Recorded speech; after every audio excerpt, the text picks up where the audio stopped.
Hello viewers, I just wanted to preface this video by saying I am going to kind of keep this one short and sweet and just get through what we need to get through here.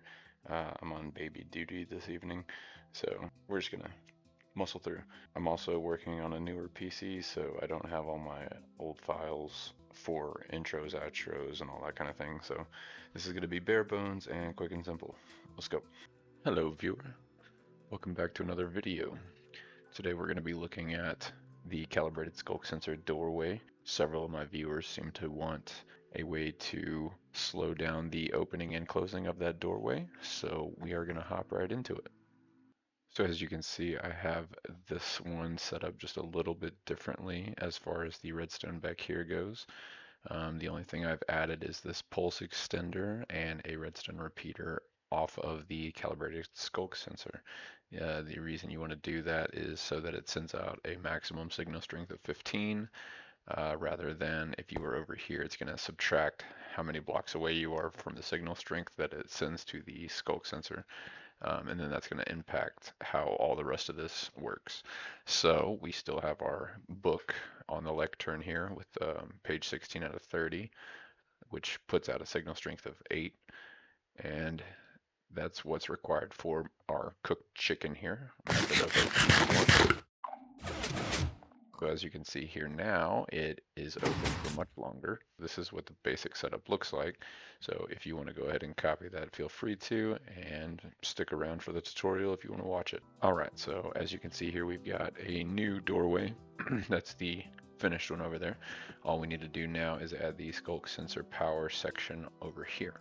So the original video that I made for this has a torch right about there with redstone dust running into there. And what we're going to do instead is make this a little bit simpler. So we're going to take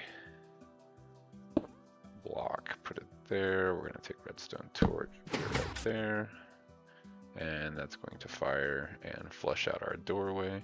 And then we want to add our pulse extender into this, and we can actually use this block as part of that contraption. We're going to stick one comparator right here facing into the block, take another comparator right next to it going the opposite direction. We're going to take redstone dust, we're going to put it right next to the block with a torch, and then one on both sides with the comparators on each, so that it looks just like that.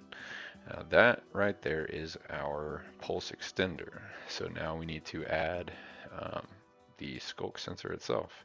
So you can add this over here if you want, down this way with your tunnel if you have a tunnel set up. Otherwise you can just sort of set it near where I am. Doesn't really matter as long as it's still close by here. So we're going to do our repeater here. We're going to take our calibrated sculk sensor and put this one last, because if I set it first, it's just going to set this whole thing off over and over, and it's kind of annoying. So we know the sculk sensor is going to go there, so we're going to take our comparator, stick it right here. We're going to take our lectern, stick it right here, and book and quill. So as I said in my first video, the book needs to be set to page 30 and 30 when you first create this book. And then you need to either put something on the last page or sign the book. I usually just put how much signal strength is coming out of that last page, which is 15 in Bedrock, on page 30 of 30. So once I have that done, I'm going to place my book on my lectern and set this to page 16 of 30, which puts out a signal strength of 8. We're going to put down the calibrated sculk sensor in front of our comparator, and then that's going to finish up the project. So all we have to do now to test it is just come to the front and eat our food, or whatever your method of choice is with whatever signal strength you go. Bada bing, bada boom, there you go. I'd like to take a second and add something that I didn't add in my first video or the original recording for this one. Something we can do is waterlog the sculk sensor, and you will no longer hear it. So it creates kind of even more secrecy. So let's add that into this little build here, just so you can see that right here. So we're gonna want lectern, book and quill, set to page 16, comparator out of the lectern. You're gonna want to start putting blocks in this shape, and then the calibrated sculk sensor with the input still facing this block here, because the comparator is putting a signal of 8 into this block, then the input is reading this of 8, and then it's going to output 8 when it gets it through this block, and then we need to increase it to a signal strength of 15 to get it back to our pulse extender. So we just connect the dust line like that. Yep, waterlog it, and then that creates another layer of secrecy.